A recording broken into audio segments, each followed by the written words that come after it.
इस्लाम party की सत्ता है और अभी बजट भी पास हो गया है।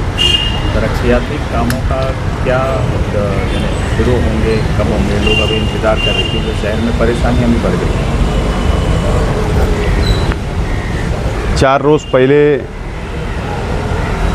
9 हाई मास्ट जो शिवाजी महाराज के पुतले से लेकर दरेगांव नेशनल हाईवे नंबर 3 तक 9 हाई मास्ट लाइट और दोनों साइड पर नए पोल, क्रॉसिंग पोल, इसका काम शुरू हो चुका है। तकरीबन 5 करोड़ रुपए के एस्टीमेट से आगरा रोड को खूबसूरत बनाने के लिए काम की शुरुआत हमने की है और 1-2 दिन में वर्क ऑर्डर हो जाएगा। 127 करोड़ रुपए से मालेगांव शहर के मेन रास्ते की तामीरी काम की शुरुआत हो जाएगी। सीमेंट कंक्रीट रोड बन जाएंगे और मैं बार बार बोल रहा हूँ कि 6 महीने में ये शहर के अंदर एक बहुत बड़ी तब्दीली नज़र आएगी। तामीरी काम आवाम को दिखने लगेंगे, ज़मीन पर दिखेंगे और ये शहर को आगे ले जाना ही सेकुलर फ्रंट हमने बनाया था। शहर की तामीर, तरक्की, शहर का विकास, शहर का डेवलप, यह हमारे एजेंडे में शामिल है और उसको लेकर हम लोग आगे बढ़ रहे हैं। सर, साफ सफाई को लेकर के अभी कई दिनों से बड़ी परेशानी है, कचरा और ये रोड ले रहा है, क्या मामला? बात ऐसी है कि एक सिस्टम चल रहा है कॉरपोरेशन में कई बरसों से। एक कचरा कलेक्शन करने वाले का कॉन्ट्रैक्ट अलग है, सफाई के लिए, गटरे निकालने के लिए लेबर का कॉन्ट्रैक्ट अलग है। तो जो लेबर सफाई करता है, जो गटर निकालता है, तो उसका कॉन्ट्रैक्ट जो है वो ख़त्म हो चुका है। अभी नया कॉन्ट्रैक्टर को अपॉइंट करना है, टेंडर कॉल करना है, इसके लिए ये दुश्वारी आ रही है। लेकिन पहले जो काम होता था उसमें भी क्वालिटी नहीं थी, जब भी शिकायत थी, आज भी शिकायत है। लेकिन ये कोशिश हमारी चल रही है कि आइंदा अगर टेंडर निकल रहा है तो आइंदा शिकायत नहीं रहना चाहिए आवाम को। इसके लिए एक मजबूत लाएमल बनाने का काम हम लोग कर रहे हैं। हमारी सेकुलर फ्रंट की हमारी मीटिंगें भी चल रही है, अधिकारियों से तालमेल हम लोग कर रहे हैं। टेंडर शहर में करने के लिए काफ़ी देरी हो रही है। शहर में जो कचरा नहीं उठ रहा उसकी वजह से मच्छरों की तादाद बढ़ गई, मच्छरों की वजह से बीमारियां भी बढ़ गई।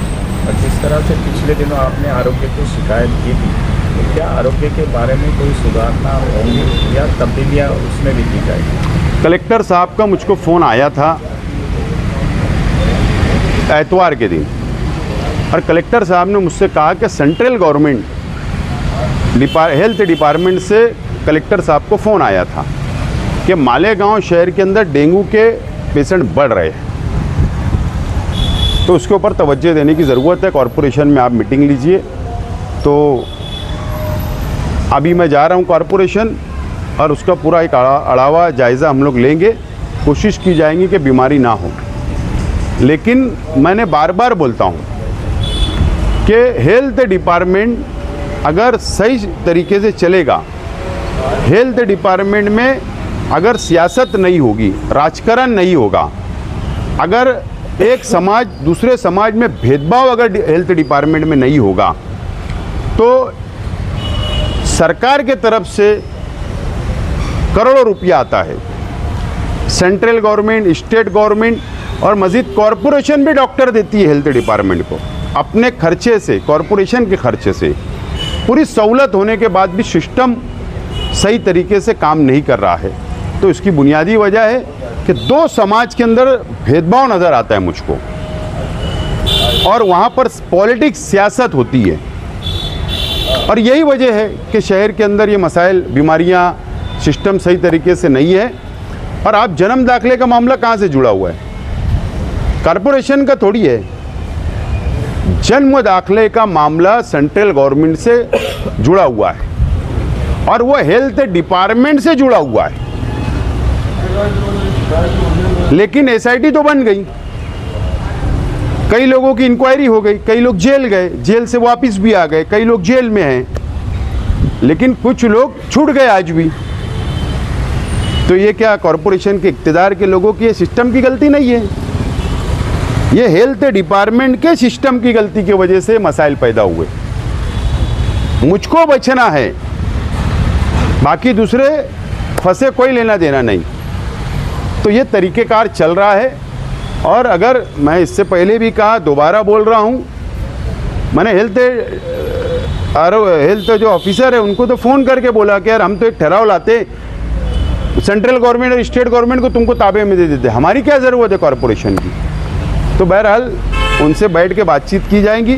और अभी तो कमिश्नर साहब भी तफरी पर है, घूम रहे हैं, हो सकता है आज आ गए तो अच्छी बात है, वो मीटिंग लेकर ये सिस्टम को दुरुस्त तो करे। और नहीं तो लोकल बॉडी जो होती है उसका पावर्स क्या है, महासभा का पावर्स क्या है, ये समझ में आएगा आइंदा दिनों में।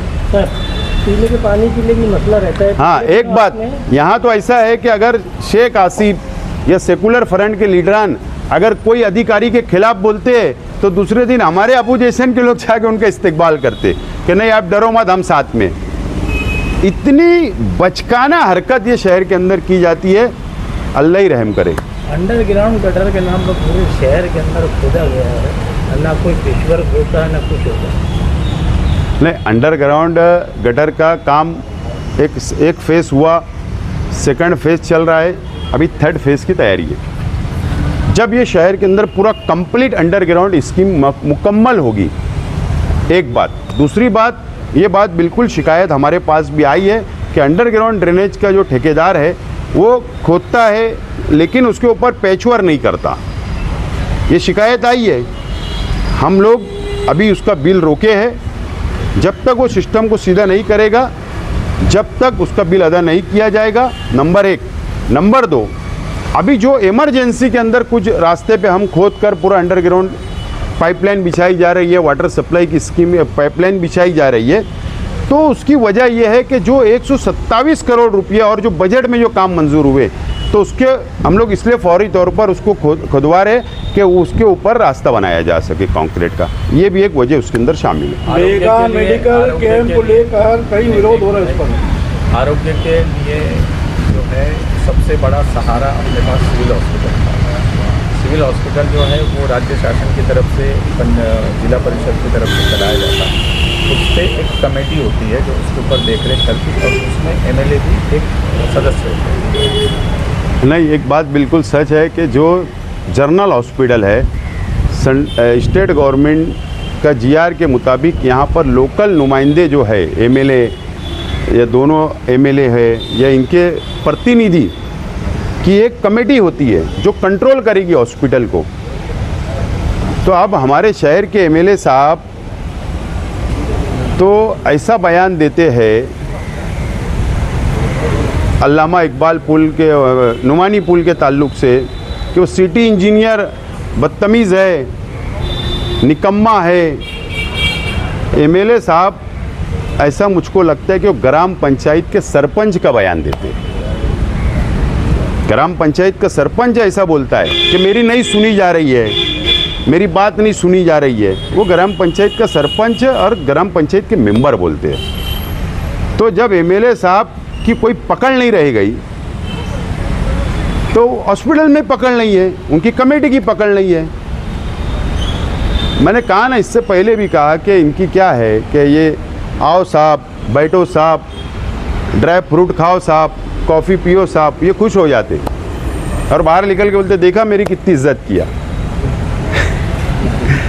तो क्या ये शहर में बोला जाए। मेडिकल कैंप, मेडिकल मेगा का जो कैंप हो रहा है, हाँ, उनको काम ही यही दीना हुआ शहर के आवाम ने कि यही सिर्फ बोलते ही रहना अच्छा है, ये सब बोलते रहना चाहिए, हमारे काम में गलतियाँ निकालना चाहिए, मुखालफत करना चाहिए। मैं मुबारकबाद देता हूँ और ऐसे ही ट्रेनिंग इनको मिलते रहना चाहिए। लेकिन मेगा मेडिकल कैंप हम शहर के गरीबों के लिए कर रहे हैं, मैं अमीरों के लिए नहीं कर रहा हूँ। और ये जो लोग मुखालफत कर रहे हैं ये अमीरों के हिमायती है, गरीबों के मुखालिफ। तुबा कॉस्मेटिक कंप्लीट स्किन सॉल्यूशन आपके लिए लाया है धूप से बचाने वाली डे क्रीम, सौंले चेहरे को गोरा करने वाली नाइट क्रीम, फुंसियों के लिए TC skin cleaner and serum, सर्दी में जिल्दों को ताजा रखने वाला मॉइस्चराइजर, 7 दिनों में गोरा करने वाली क्रीम, आंखों के नीचे कालापन को दूर करने वाला टीसी डार्क वे सीरम, हाथ और गर्दन का कालापन दूर करने वाला साबुन। हमारा पता याद रखें, कुसुम्बा रोड, औलिया मस्जिद के सामने, तुबा कॉस्मेटिक कंप्लीट स्किन सॉल्यूशन।